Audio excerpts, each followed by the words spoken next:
of his quotes, famous quote. The extreme rarity of transitional forms in the fossil record persists as a trade secret of paleontology.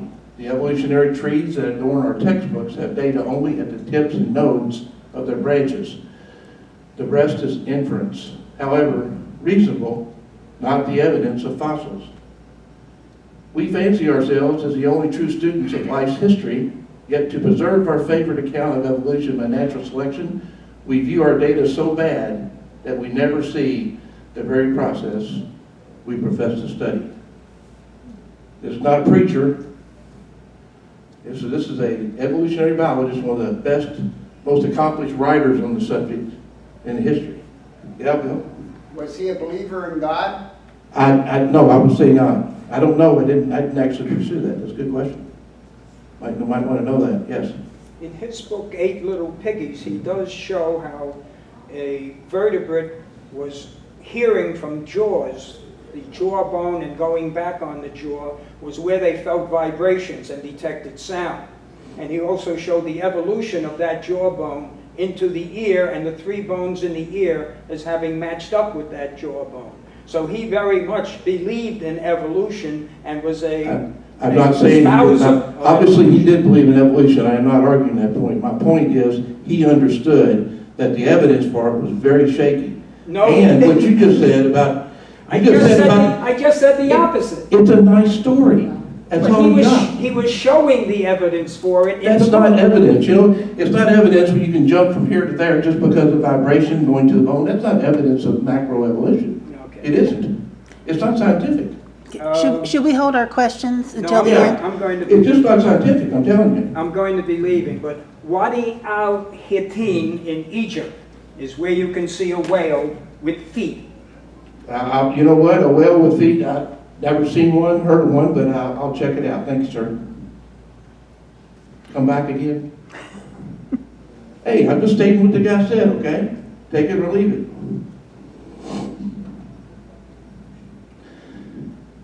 Due to the lack of evidence of transitional forms, Gould developed the theory of punctuated equilibrium, which proposes that evolution is marked by long periods of stability, punctuated by rare instances of evolution.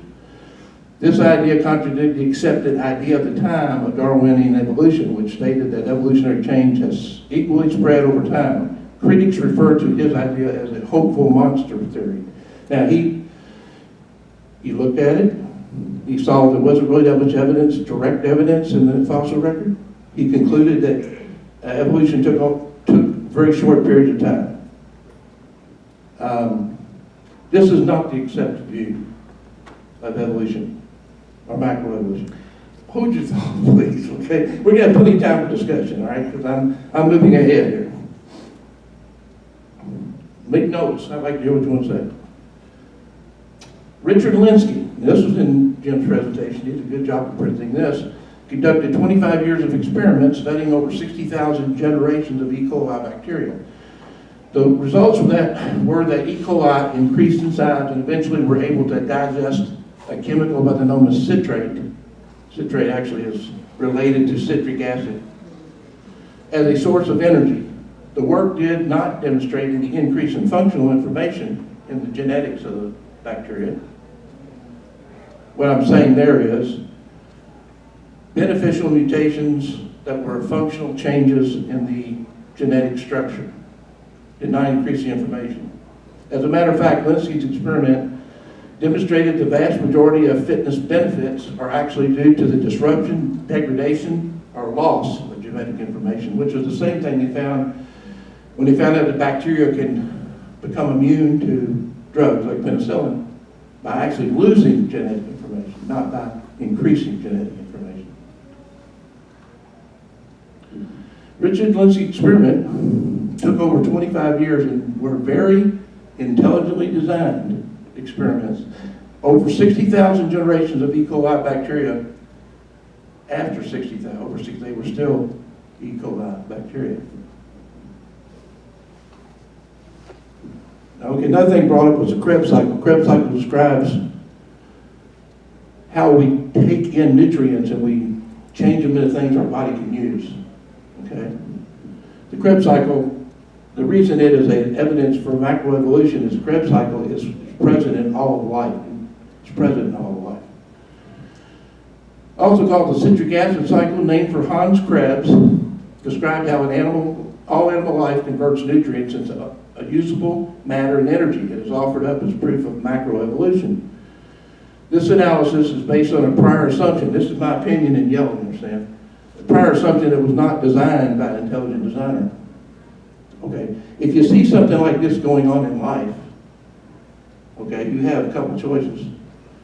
And depending on your bias or what you really believe, you can explain it more than one way.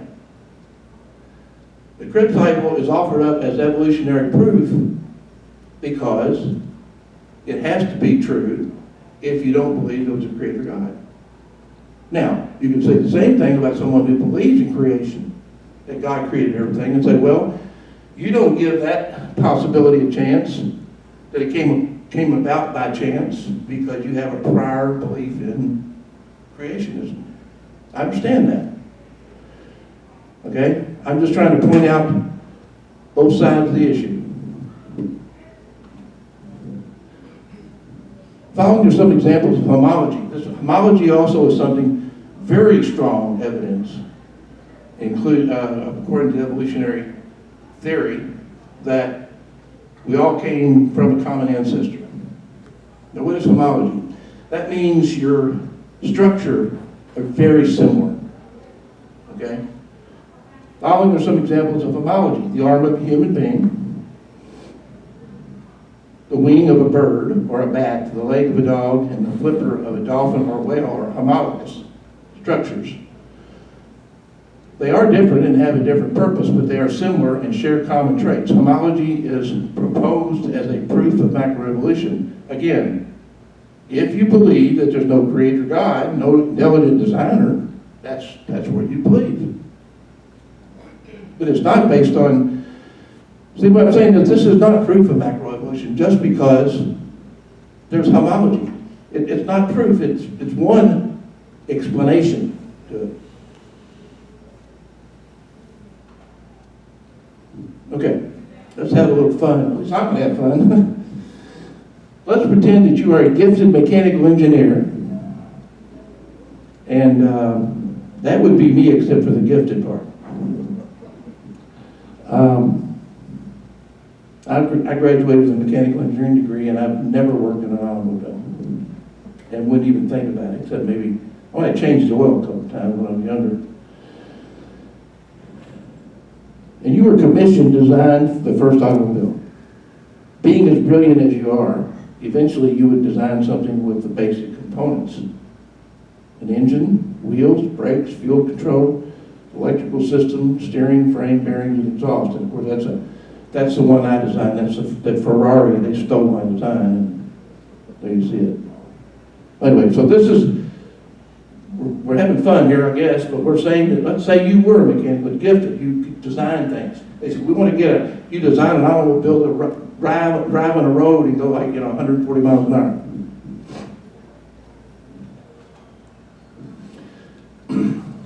Your design was so successful, you were asked to design a motorcycle, golf cart, and an airplane. So there you go. There's the ones that I designed, sort of. You would not start, sorry about that, from scratch. You would slightly modify your previous design. Those would have engines, wheels, brakes, fuel control, electrical systems, steering, frame, bearings, exhaust. All of them would be there. You wouldn't start all over with a brand new design, would you? You wasted time and efficiency. Now, if you can take it or leave it that God created us and designed us, I understand that. I agree that you have a right to do that. But you can't say that because dogs have legs and man has legs, that's proof of evolution by homology. It also could be exactly proof of design, common design, because there are you have similar outcomes that you're looking for. Hold on, Bill. I really want to hear what you say. I do.